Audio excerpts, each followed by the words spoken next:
ولأستاذنا ولشيخنا ولمشايخنا ولأحبابنا ولأزواجنا ولذرياتنا ولمن له حق علينا ولجميع المؤمنين والمؤمنات والمسلمين والمسلمات الأحياء منهم والأموات إنك مجيب الدعوات أي الله তোমার এক বান্দা হেফজগানে কিছু কোরআনের পাক আল্লাহ দান করেছে, সেই কোরআনকে নিয়ে আমরা এখানে হাফিজে মাদ্রাসায় উপস্থিত হয়েছি।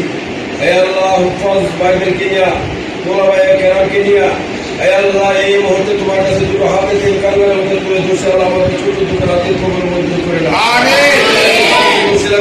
থেকে মুসলমান সবার পক্ষ থেকে ক্ষমা চাইছে, সবাইকে মাফ করে দাও।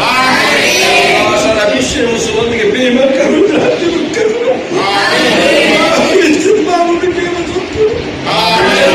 বিশ্বের আল্লাহ প্রত্যেকটি মুসলিম শাসন থেকে এক এবং নেক হয়ে আল্লাহ বেঈমান কাফেরের মোকাবেলা আল্লাহ রুখে দাঁড়াবার তৌফিক তুমি দান করে দাও। আমরা মুসলিম জাতি এক এবং নেক হয়ে আল্লাহ সবাই যেন অন্যায়ের বিরুদ্ধে সোচ্চার হতে পারি সেই তৌফিক তুমি দান করে দাও। আমাদের বাংলাদেশের স্বাধীন সার্বভৌমত্ব রক্ষা করার তৌফিক তুমি দান করে দাও। আমাদেরকে তুমি হেফাজত করো।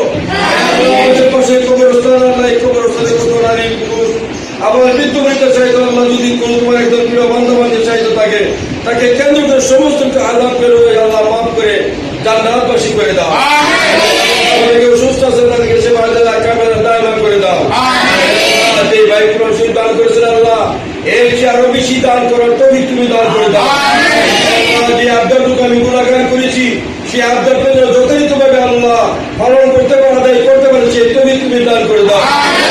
আল্লাহ আমরা নিশ্চয় গুনাহগার, তোমার মাসুম বাচ্চা তুমি পক্ষ দায়ের করতেছে আল্লাহ, তাদের উচিত আমাদের দোয়া কবুল করে নাও। হাফেজ মানে আল্লাহ মা বাবার মনের ইচ্ছাকে পূরণ করা, আল্লাহ তাদের পিতা মাতাকে মনে করে যে সম্মানের কথা হাদিসে ঘোষণা করেছে সেই সম্মানের পুরোপুরি পাইতে পারে সেই তুমি দান করে দাও। আল্লাহ প্রত্যেকে হাফেজ বানাইয়া আল্লাহ প্রত্যেক গ্রামে গঞ্জে সরিয়ে আল্লাহ যেন হকের দাওয়াত দিতে পারে, আল্লাহ প্রত্যেক আলেম রব্বানি হকানি হতে পারে সেই তুমি দান করে দাও। আমাদের মধ্যে যারা হাতে তুমি পছন্দ করো সেই হাত উসিলা আমাদের সকলের দোয়াকে কবুল